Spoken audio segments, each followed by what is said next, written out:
फिरोज निजामी और उनकी बेगम का नाम था गुलाम फातिमा जी।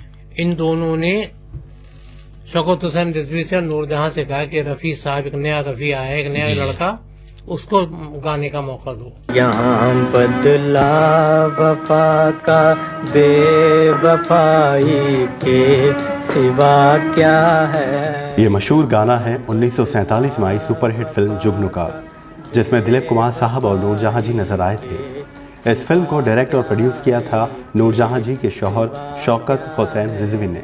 मोहब्बत करके भी देखा, मोहब्बत में भी धोखा है। इस फिल्म के रिलीज होते ही नूरजहां जी और शौकत हुसैन रिजवी साहब बंटवारे के बाद पाकिस्तान चले गए। ये फिल्म 1947 की सबसे ज़्यादा कमाई करने वाली फिल्म बनी थी।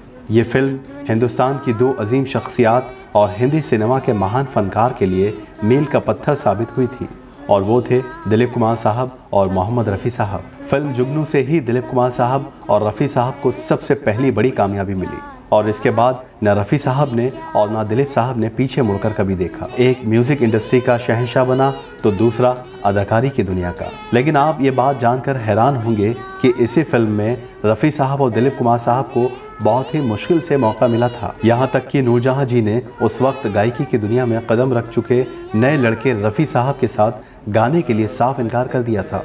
कई वीडियोस ऐसे शेयर किए गए हैं जिसमें यह बताया गया है कि नूरजहां जी ने ही रफ़ी साहब को इस गाने में मौका दिया था, लेकिन ये बात सच नहीं।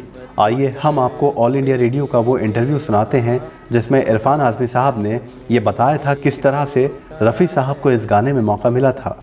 जुगनू नूरजहां के शौहर शौकत हुसैन रिजवी की फिल्म थी। जी। उन्होंने प्रोडक्शन कंपनी बनाई थी शौकत आर्ट प्रोडक्शन, उसके तहत ये फिल्म बनाई थी। फिरोज निजामी साहब को मौसीकी देना थी।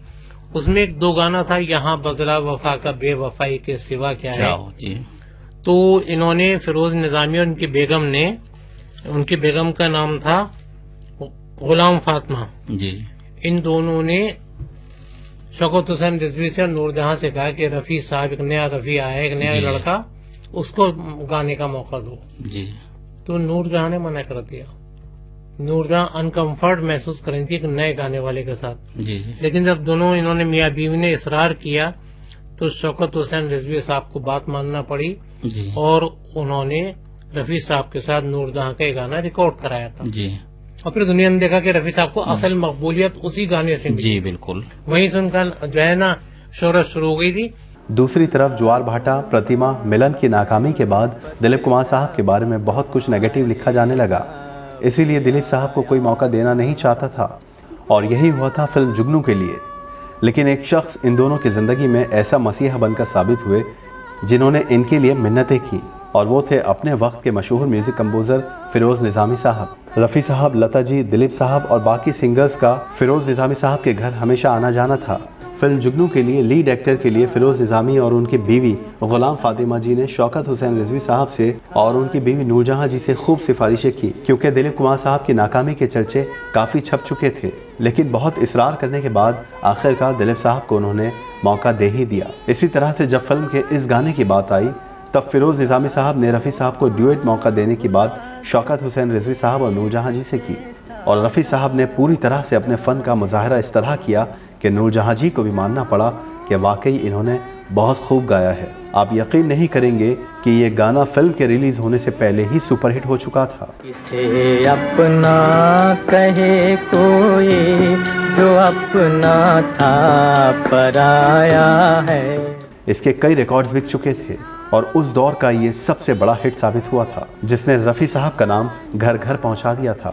तो इस तरह से फिल्म जुगनू दो अजीम फनकार के लिए मील का पत्थर साबित हुई, जिसने दिलीप साहब और रफ़ी साहब के फन को एक रास्ता दिया और बुलंदियों तक पहुंचाया। यहाँ बदला वफा का बेवफाई के सिवा क्या है।